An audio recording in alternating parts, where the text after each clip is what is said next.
जो बिहार में व्यवस्था परिवर्तन होनी चाहिए और जनसुराज ही एकमात्र आदरणीय प्रशांत किशोर जी हैं जो कर सकते हैं। शिक्षा का सर्वनाश हो चुका है बिहार में।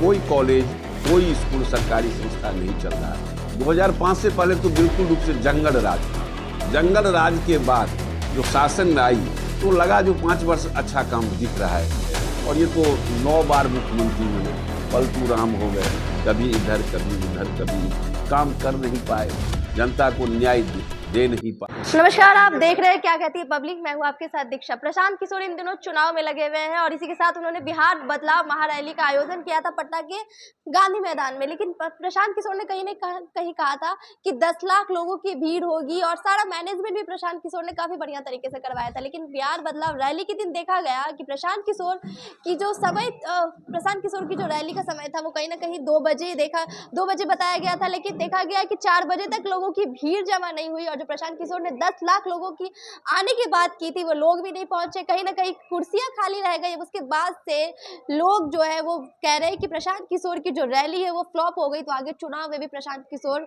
इसी तरह से फ्लॉप हो जाए। इन्हीं सारी चीजों पे बात करने के हमारे साथ के मिश्रा जी हैं। वो बताएंगे थोड़ा कि क्या कुछ जो आप और इनका ये भी कहना है कि काफी ज्यादा ये जनसुराज से इंस्पायर है, तो क्या कुछ कारण है इंस्पायर होने का, वो इससे पूरा बात करके जानेंगे।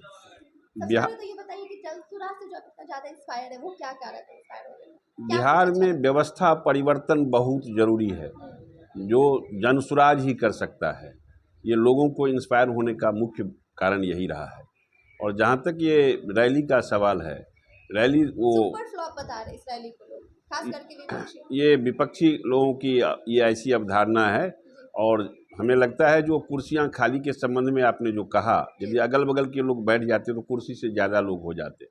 और हमें लगता है जो 5000 गाड़ियाँ इंक्लूडिंग ऑल दी व्हीकल्स बाहर रोक दिए गए प्रशासन के द्वारा, जो प्रजातंत्र के लिए घोर अन्याय है। प्रजातंत्र के लिए घोर अन्याय है।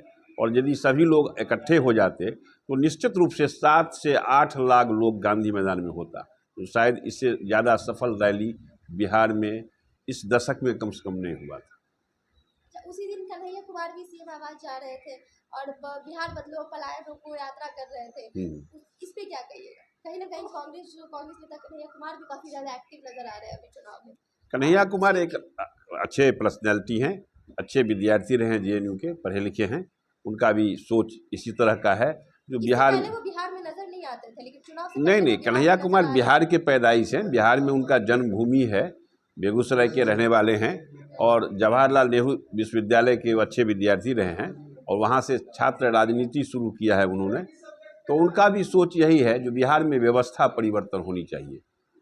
और दोनों की, हम लोगों का अवधारणा यही है कि बिहार में जितना जल्दी हो वो व्यवस्था परिवर्तन होनी चाहिए और जनसुराज ही एकमात्र आदरणीय प्रशांत किशोर जी हैं जो कर सकते हैं। एक आखिरी सवाल रहेगा, कैसी व्यवस्था परिवर्तन आप लोग चाहते हैं? जो अभी जो भ्रष्ट उन्मुक्त शासन है, थाना से लेके जिला तक बगैर पैसा का कोई काम नहीं होता। पलायन बहुत बड़े पैमाने पर इस 20 वर्षों में और ज़्यादा पलायन हो गया। शिक्षा का सर्वनाश हो चुका है बिहार में। कोई कॉलेज कोई स्कूल सरकारी संस्था नहीं चल रहा है, वो तो पब्लिक स्कूल ना हो। जवाब दीजिएगा, जो नीतीश जी हमेशा कहते आ रहे हैं कि 2005 से पहले कुछ नहीं था जो अभी ऐसा है। 2005 से पहले तो बिल्कुल रूप से जंगल राज था। जंगल राज के बाद जो शासन में आई तो लगा जो 5 वर्ष अच्छा काम दिख रहा है। अब मान लीजिए कोई भारी बारिश हो जाए और उसके बाद यदि सुंदर मौसम हो जाए तो सुहावना होगा गर्मी के बाद। उसी तरह जंगल राज के बाद जो शासन नीतीश जी की रही 5 वर्ष, वो थोड़ा लोग ऐसा महसूस किया बिहार की जनता जो ठीक है शासन। उसके बाद तो भ्रष्टाचार में डूबते गए और ये तो 9 बार मुख्यमंत्री बने, पलटू राम हो गए, कभी इधर कभी उधर, कभी काम कर नहीं पाए, जनता को न्याय दे नहीं पाए। और उस उम्र के कारण हमें लगता है जो भाषा में भी बड़ा वो ऊपर संदेश बिहार के लिए अच्छा नहीं हो।